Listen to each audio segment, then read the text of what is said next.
thou shalt not lie, thou shalt not commit adultery, thou shalt not lust. I mean, that one is not even, that one is not there. Thou shalt not commit, thou shalt not be covetous, and don't do this, don't do that. You try as much. Don't do this as much as you can. Even those that can belong to a ministry, and they give out some things to do, and you want to make sure that you are giving everything, even if he is correct, she is correct, she is doing the right thing, even though it's not from your heart. That is the righteousness of the Lord. So what is the righteousness that is of the kingdom? So there's a righteousness that is of the kingdom, which is the righteousness that is, before then you look at that Ephesians we read, Philippians we read, Paul talked about verse 9, and being found in him, not having my own righteousness, which is of the law, but that which is through the faith of Christ, the righteousness which is of God by faith. Are you seeing it? The righteousness which is of God by faith. The righteousness of the law is more of external. Now look at Romans. Let me explain now before I deal with the standard of righteousness in the new covenant. Internal.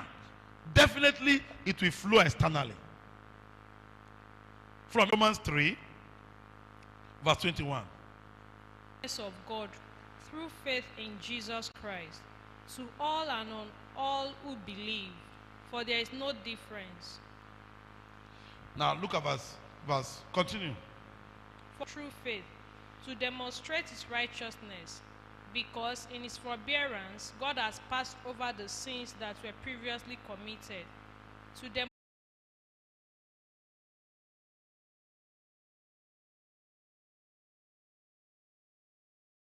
is the one. Don't let anybody deceive you. Don't forget this. Christ have ended what? The law. Every believer, we are now under the law of the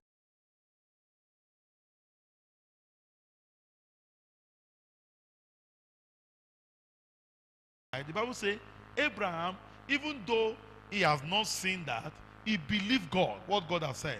Child. He has not seen the child, but yet he believed. Go and offer me Isaac.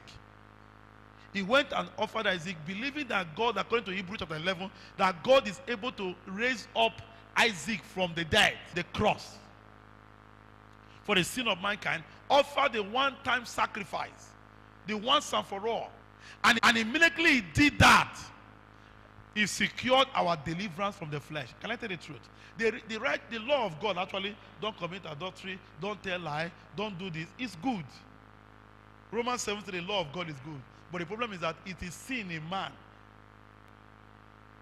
Righteousness of the law. And I must not do this, I must not do this. But in the new covenant, there is a nature of sin that we carry and nailed it on the cross. We need to understand the exchange. And frostness. That is a righteousness that is of faith, that is of God.